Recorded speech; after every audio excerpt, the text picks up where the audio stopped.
it defines so clearly that this is the homeland of the Jewish people. This is our historical homeland, and as such, we are Israel is the state for the Jews, not just part of the citizens who are Jews, but also is a state for those who are not citizens at all outside.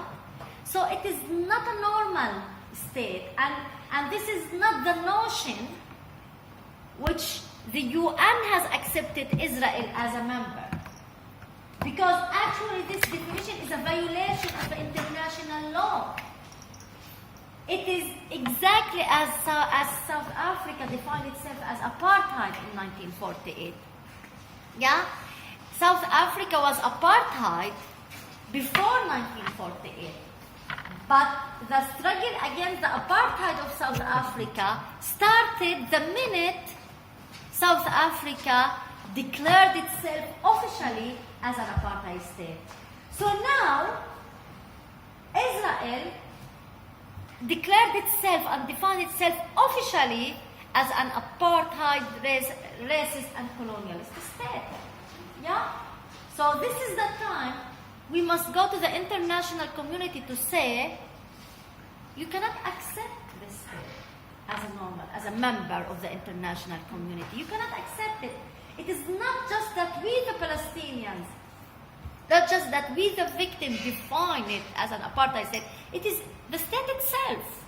So you can forget what we, the Palestinians, say. And you can forget how we describe Israel.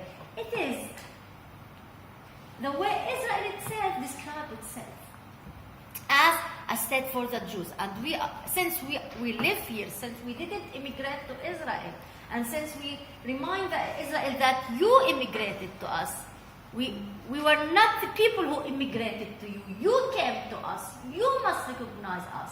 It is not that we must recognize you. And we will not recognize any definition which violates human rights and human dignity. No. It is not for you. It is not your right to demand the Palestinian to recognize you as long as you are a racist state. So our struggle for democracy challenges Zionism. It doesn't look like your struggle within USA. Your struggle within USA for equality will not challenge the definition of the USA. Will not challenge the definition. Will not challenge the rules of the game. Your struggle for democracy in the USA against the American racism will be part of the system, yeah? Will be part of the rules of the game. But this is how we differ from your struggle. Our struggle for democracy will directly challenge Zionism. Will directly challenge the laws of the game. Will directly challenge the definition of the state. So it's so different in order to see how the struggle for democracy is actually to defeat Zionism as a racist ideology. And here, although we are Palestinians, we are defined as citizens, and Israel has passed more than 85 racist laws regarding land confiscation, regarding budgets, regarding our right to learn about our history in the schools, regarding our freedom to express in Nakba, regarding our freedom to express our loyalty with our people, regarding our political freedom to define Israel as a colonialist regime.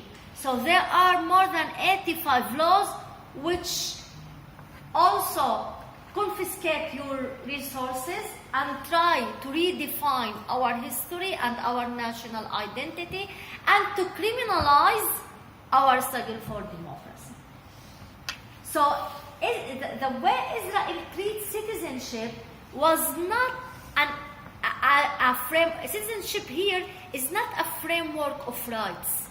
It's not an empowering process to give us our rights. Israel uses citizenship for the Palestinians in order to tame us as a taming strategy. And this is so important to understand. Citizenship is not to empower us, to give us equality. It's to tame us. يدجنونا، يروضونا، يهندسولنا شخصيتنا, to redefine our personality and our identity. To cut us from our people, to cut us from our history. When we, even in the parliament, even as a parliamentarian, when I say أنا فلسطينية, they will look at me, say, no, you are Arab Israeli. Even after 70 years, they convince themselves